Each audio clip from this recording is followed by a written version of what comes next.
Chapter 3 The Shutting. "Well, my darling," said Mr. Fox, "what shall it be tonight?" "I think we'll have duck tonight," said Mrs. Fox. "Bring us 2 fat ducks, if you please.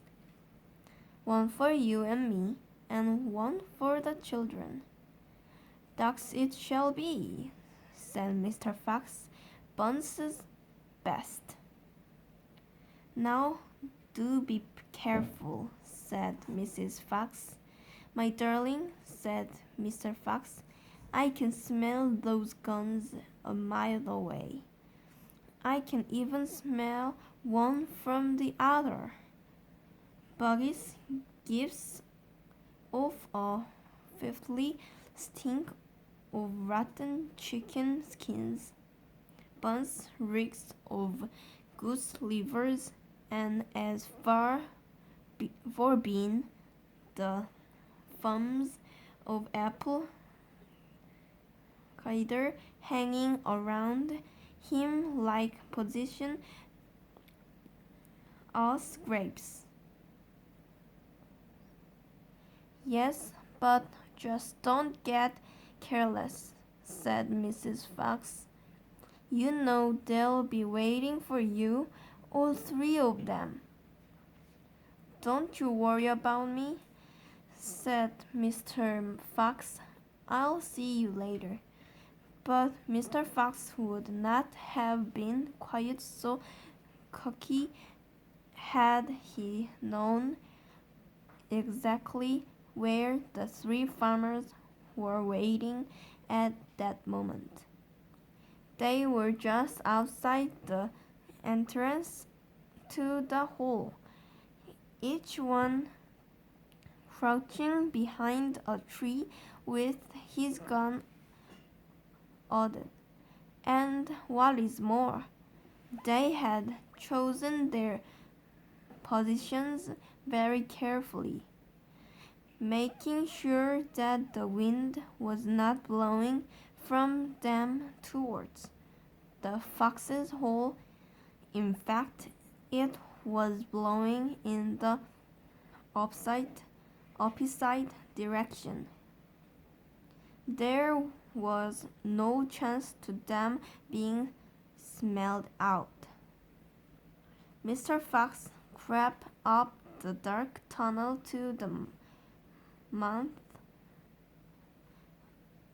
of his hole.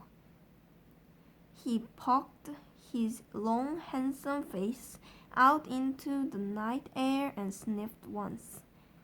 He moved an inch or 2 forward and stopped. He sniffed again, and he was always especially careful when coming out from his hole.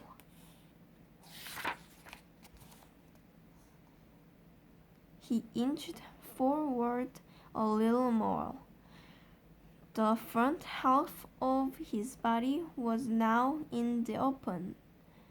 His black nose twitched from side to side, sniffing and sniffing for the second scent of Dancer. He found none, and he was just about to go trotting forward into the wood when he heard, or thought he heard, a tiny noise, a soft rustling sound, as though someone had moved a foot ever so gently through a patch of dry leaves. Mr. Fox flapped his body against the ground and lay very still. His ears pricked. He waited a long time, but he heard nothing more. It just had been a field mouse, he told himself, or some other small animals. He crept in a little farther out of the hole. Then, further still. He was almost right out in the open now. He took a last careful look around. The wood was murky and very still. Somewhere in the sky, the moon was shining. Just then, his sharp night eyes caught a giant glint of something bright behind a tree not far away. It was a small silver speck of moonlight shining on a polished fur fence. Mr. Fox lay still, watching it. What on earth was it?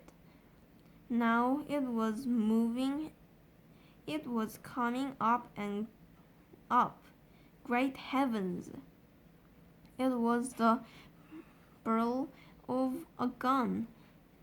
Quick as a whip, Mr. Fox jumped back into his hole, and at that same instant, the entire wood seemed to explode around him. Bang, bang, bang, bang, bang, bang. The smoke from the three guns floated upward in the night air. Bugs and Buns and Bean came out from behind their trees and walked towards the hole. "Did we get him?" said Bean. One of them shone a flashlight in the hole, and there on the ground, in the circle of light, half in and half out of the hole, lay the poor, tattered, blood-stained remains of a fox's tail. Bean picked it up. "We got the tail, but we missed the fox," he said, tossing the thing away.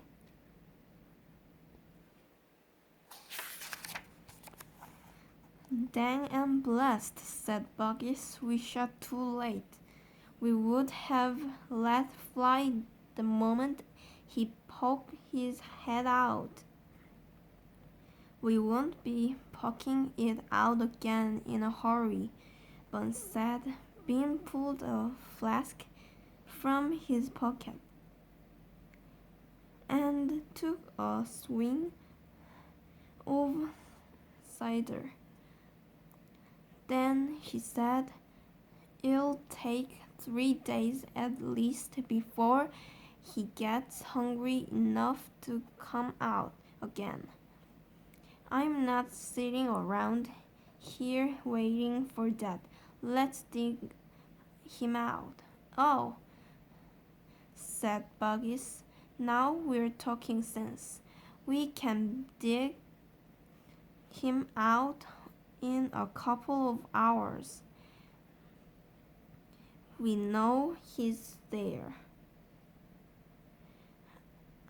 I reckon there's a whole family of them down that hole," Bun said. "Then we'll have the lot," said Bean. "Get the shovels."